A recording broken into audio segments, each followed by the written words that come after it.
Hey folks, today's episode of Playful Podcast features Daniel Buchbinder, who is based in Guatemala and originally from Mexico and has worked all over the world in both the for-profit and the nonprofit sector, and now is in that intersection running a social enterprise cultivator. And he distinguishes between accelerators and incubators and cultivators because he says social impact can be built into a business plan anytime. You don't have to start with that mission, but you can add that along the way. And that's what his organization does all throughout Central and South and Central America. So I know you'll enjoy hearing from him. And pardon in advance for some ambient noise. We were sitting with each other in person, and next to us was a very boisterous group of other folks who we decided the laughter and clapping from them meant that they were having fun at work, which is what we're all about. All right, have fun. Bye.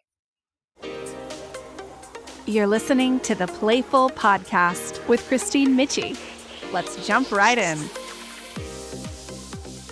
Hello, everyone. Welcome back to the Playful Podcast. We are in a new room. You haven't seen this one before. If you're watching, you'll see that. If you're listening, makes no difference to you. I am here today with a wonderful guest who I have met today just minutes ago for the first time, but have met via, other methods in the internet previously. And we've been talking about his great work. So Daniel Buchbinder is with us here today. He's from Guatemala. He is visiting California, where we're currently located today doing the podcast.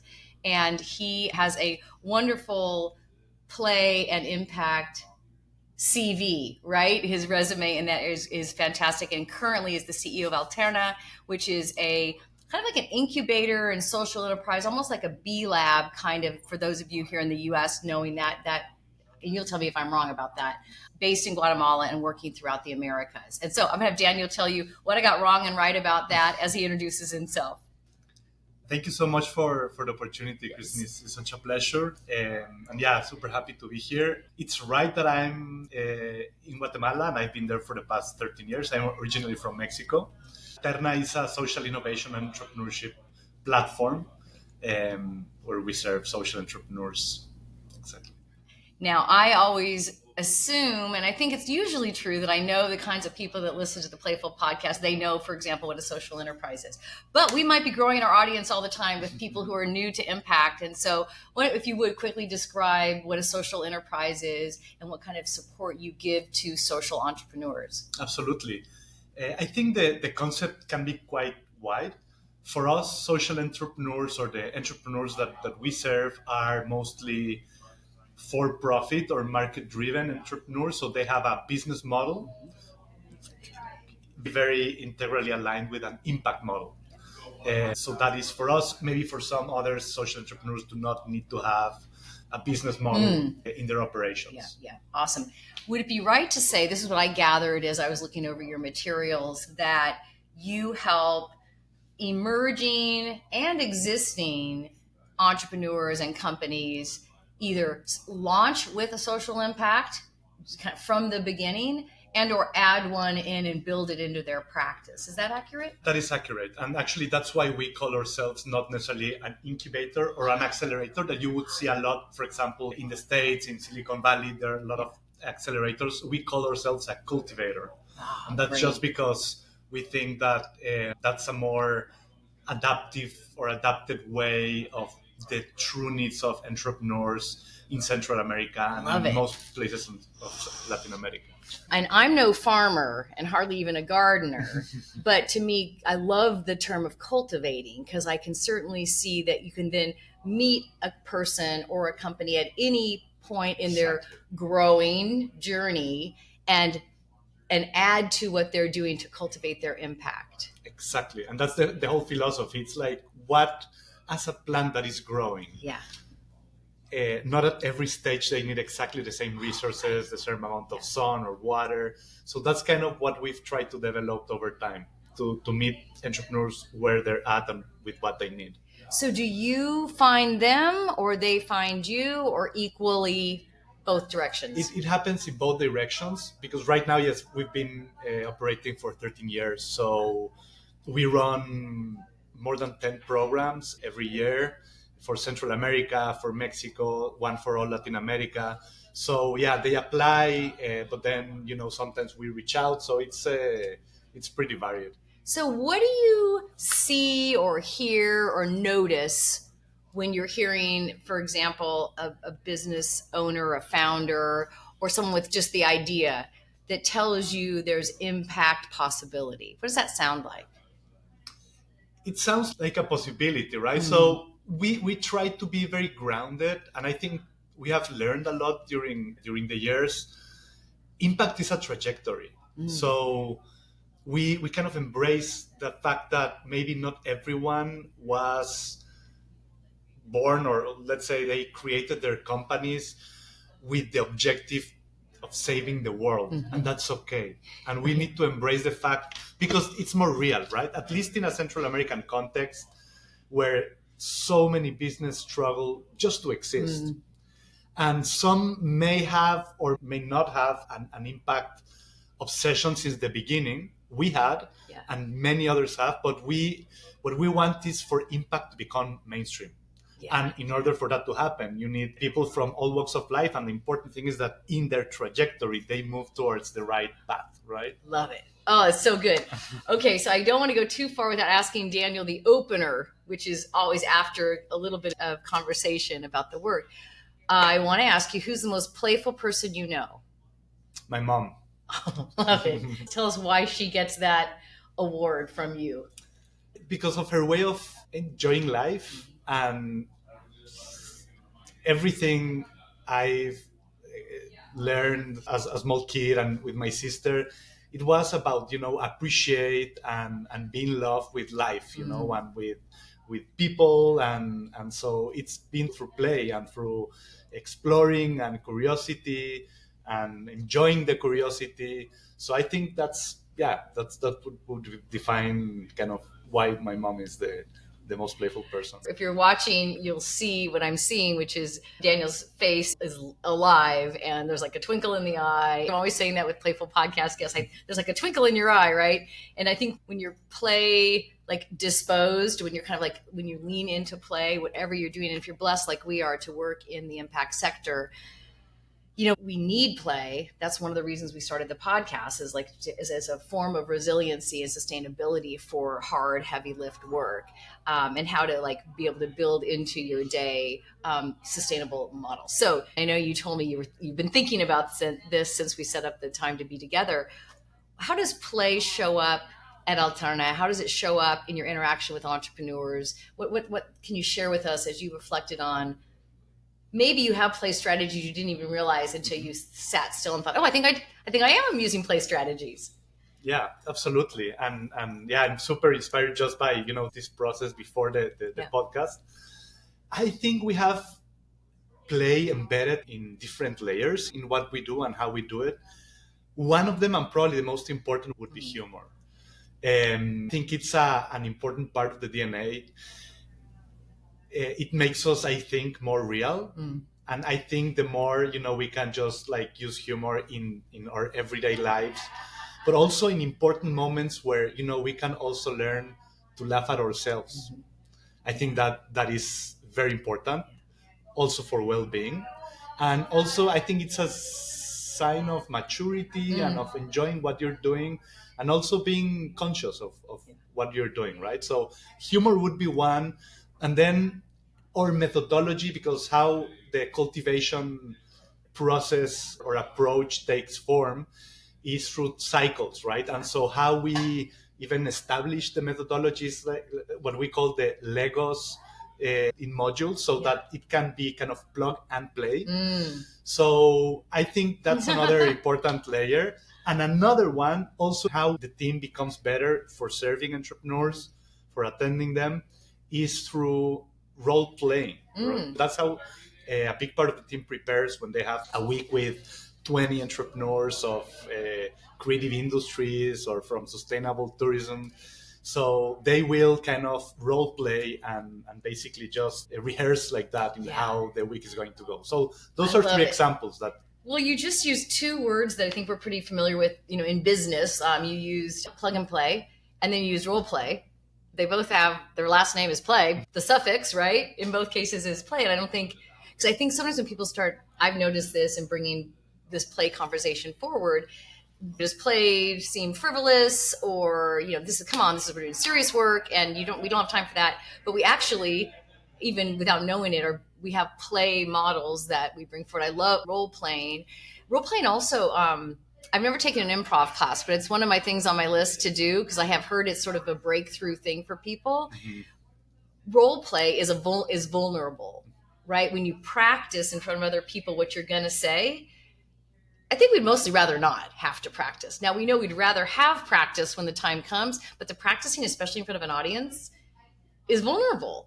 And so playfulness might spark vulnerability, right? And makes me think about being a kid, right?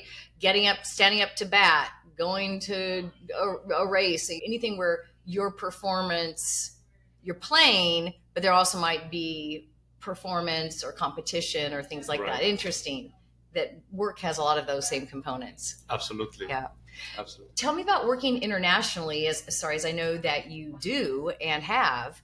How does play show up in different cultures? What's, maybe in general, but maybe especially work cultures around the world? How have you seen that manifest? I worked for several years for a large multinational cosmetics company, and I mean, that was kind of, I think, more serious. And I'm not sure, as a corporate culture, if play was very much in play. I don't remember that very much. But what I do remember is that because they get so many young people, apparently there's some we'll see animated how this conversation comes out in post-production, but there's a group next to us that seems to be playing a lot. That's good. It's they're good for laughing, them. they're hooting and hollering. Well, good for them. They're laughing. So anyways, we're just going with the flow. I wish we had more of that, but I think that a coping mechanism of kind of my teammates at L'Oreal, again, we used a lot of humor, I think, just like as a balance mechanism. So I think they're always, even if it's not necessarily a company culture, somehow it comes as a healer or as a balancing actor. I don't know, but play always plays a role. I'm thinking about that. L'Oreal made me think about beauty and play. That might be something interesting to explore. I think we know how beautiful any one of us is when we're in joy. Exactly. Right? No cosmetic can replicate that, right? So I'm curious about, that might be an interesting extra area of anything come to mind when I say that? Absolutely. So play applied, let's say, for example, to creativity, and creativity also in ways of, trying to convey beauty, in different ways, trying to convey beauty. So I think there's kind of a mix. Again, I think it's always there, even if it's not necessarily a very upfront culture characteristic. Right, and I think I can myself think of professional experiences I've been in where the culture was not that way, but it's inside each of us. So even maybe sometimes in a coping mechanism way, somebody will crack a joke at a heavy meeting, just kind of to lighten the mood, right? And that's playful and that's helpful, probably, to whatever happens next in the meeting. Absolutely. Now, we always talk about Dr. Stuart Brown, who has been on the podcast and is the preeminent play researcher. And I actually got to interview him in his treehouse office. Nice. And so that was a pretty special moment. He has identified 8 play personalities, and those of you who have listened to multiple episodes have heard those. And Daniel took a look, and I wonder, and I pretty much have them memorized, and I can state them for you if you want a reminder, or if you remember one that you wanted to talk about. Yeah, I mean, I took the test and I got the Explorer. Oh, great. Yeah, and actually it resonated because I think in some of the other kind of archetypes, there was, there are some others that are more extroverts. I'm more of an introvert. So it resonated a lot with me. And can you give us an example? I mean, I can just picture travel as an exploratory lifestyle, right? What else about Explorer resonated for you? Just even in conversations, right? Just like how to explore possibilities when you first meet someone, or, when you're in a certain situation. It's just like also at that level of exploring with people or in certain circumstances, just like explore. I think that resonates a lot. It feels like exploring is an active form of curiosity, like doing something with your curiosity, right? You don't leave it, oh, I wonder about that. No, oh, I wonder about that. And I start exploring to find out more about you, to find more out about a situation or a company or country. Yeah. Absolutely. And then a lot of what ifs, right? What if we do Yes. that? What if we Yes. push that? So yes, absolutely. Well, the research shows, Dr. Brown's and others, and I think people are familiar with the idea that if you bring play into a setting, people are going to be, by definition, more creative, more innovative. And I think it's a pretty famous example where, and I don't know if they still do this, but for a long time, Google was known for having these half-day Fridays where you could do anything you wanted. You could go join another team. You could have time just to work and create something that you were curious about. And a lot of really beautiful ideas that the company used came from some of those moments where it was unstructured play at work, for example.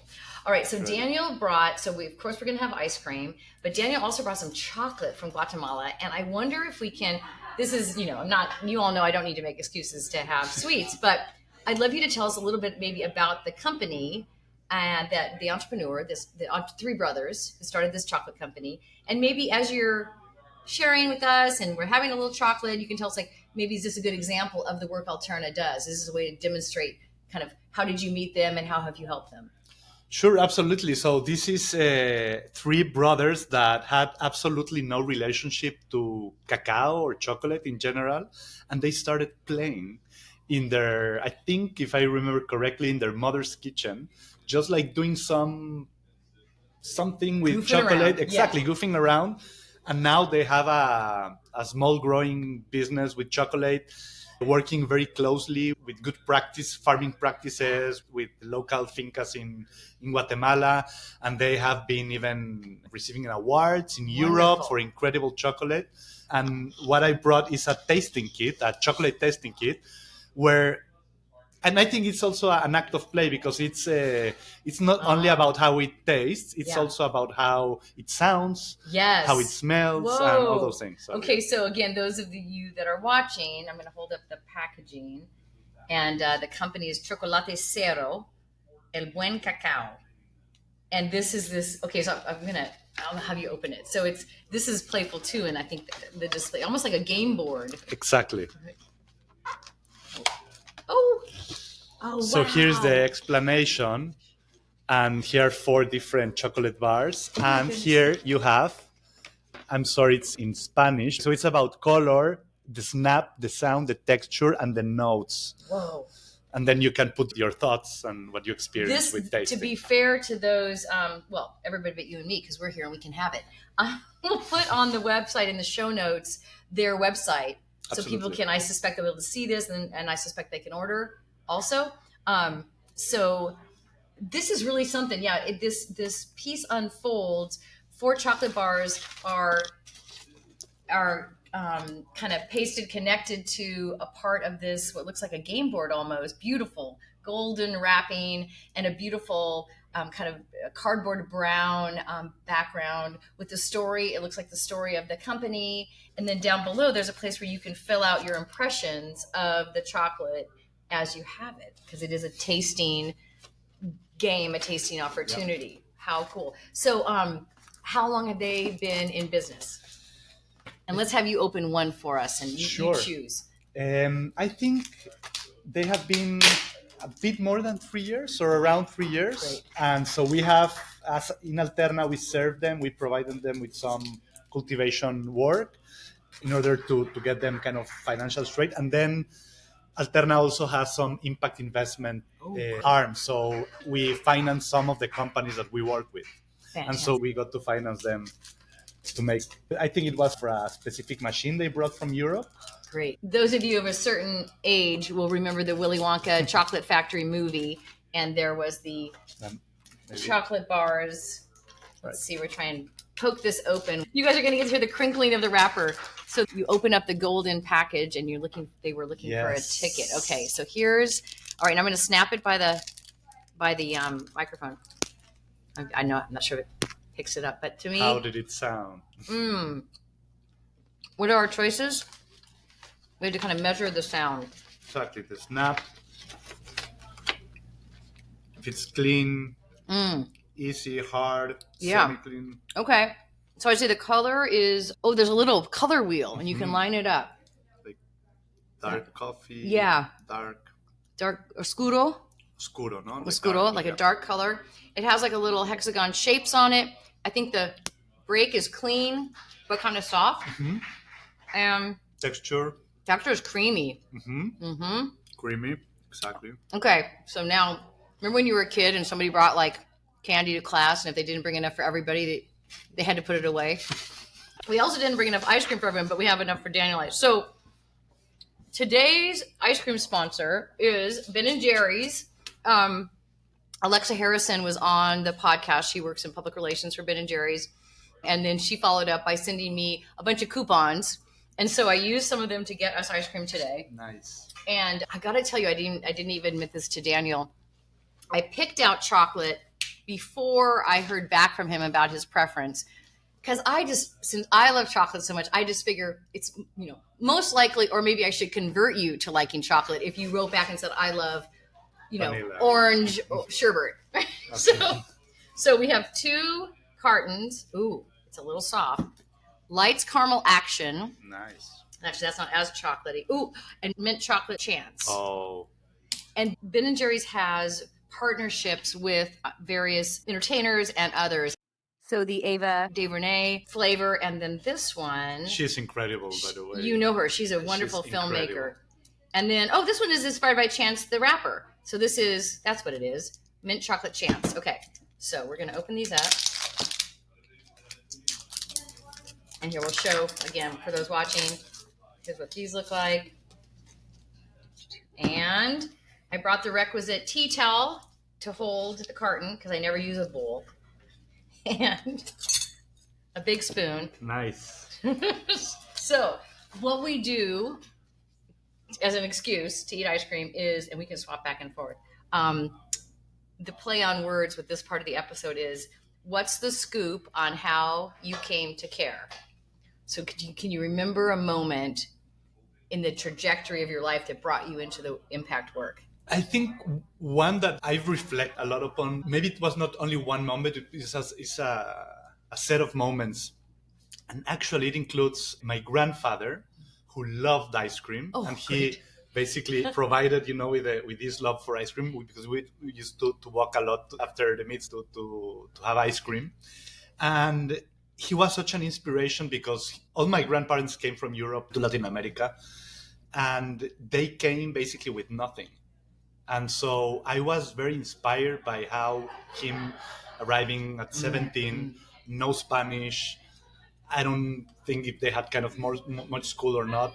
And basically he started working from day one. And the fact that what Mexico meant for them, and basically the opportunities, right? And so somehow I think I was very connected with, like, let's say from a standpoint of privilege, that is that basically I could go to school, whatever. How was I going to use my privilege? And I got very connected with, everyone should have opportunities, like the ones that my grandparents had. And I think a lot of my work is connected to that. Absolutely. And with ice cream. And with ice cream. Now have a bite. So I've had...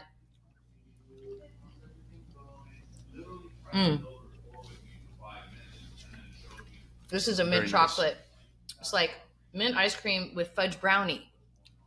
Yeah, that's a good combination. What's that one? This is vanilla ice cream with salted caramel swirls, graham cracker swirls, and gobs of chocolate chip cookie dough. Oh, boy. Yeah, it's very complete. It's very, very complete. So when you think about play in your work life, and as you show up at your office or in meetings you go to, what might you, now that you've been thinking about it more, what might you add in or do more of? Definitely more intentionality around, how we can play more, because it's so important. Absolutely. Do you think entrepreneurs are playful by character? I think so. Entrepreneurs have to be very resourceful, right? Especially at very early stages. And I think there is a very interesting link between resourcefulness, creativity, and of course play, because if without playing, you cannot kind of activate that creativity in even in professional settings, right? Yeah. Tell us what you would, any sort of call to action or anything you'd want us to be thinking about after we finish our ice cream and we reflect on the conversation you and I have been having. What can we all do to help entrepreneurs, founders, and businesses embrace a mission and a social impact strategy? I think entrepreneurs, and especially social impact entrepreneurs, need so many contacts, resources,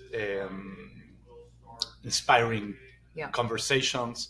And so, if you are a lawyer in a law firm or in New York, or I think there are always ways to connect and to support the pathways of entrepreneurs. And they do need it and they appreciate it a lot, So I think right now the impact ecosystem is quite dynamic. And I think there are always ways, organizations, people that, can help connect ideas and resources with entrepreneurs. So, yeah. My sense is, and this just might be a kind of American-centric perspective, and it may be wrong, my sense is that the impact investing and social entrepreneurship space is maybe further along in the US, in North America, than maybe otherwise. Am I right or wrong about that? I think you're right in the sense that in the United States there's a lot of infrastructure, and you have decades, and it's kind of part of the American DNA, right? Of of being an entrepreneur. Yeah. And there is a whole infrastructure in education, in general, in culture, in how people perceive risk. And I think that's rather new in other regions. Risk as a taboo is like, oh, I'm going to fail. And here's like, oh, you opened 2 businesses, you failed, so what next? Right. And there is like, the world's going to fall apart if you fail with a business. So I think, at least in Latin America, that notion is changing fast. But I think that would be one of the main differences, I guess, kind of the infrastructure and also the kind of the cultural approach to being an entrepreneur.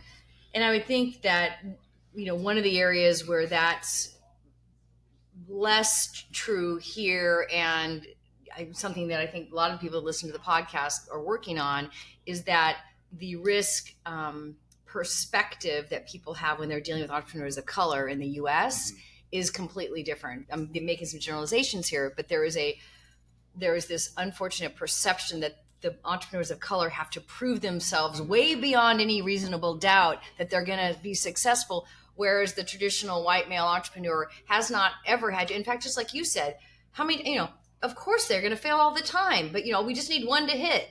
But that perspective is not being shared in these other conversations with women and founders of color. Have you noticed that? So much. Yeah. I mean, those are, and the good thing is that the kind of the sector is recognizing that it's talking about that, and it's actually making actions. Yeah.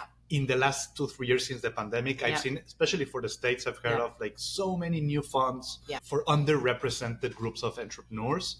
It's fun. It's part of the play. And so I think this is changing a lot. In our context, we see it a lot, especially with women. Yeah. In Central America, there is a big group of Maya descendants and of Mayan groups. And so, yes, of course, and there's a huge bias.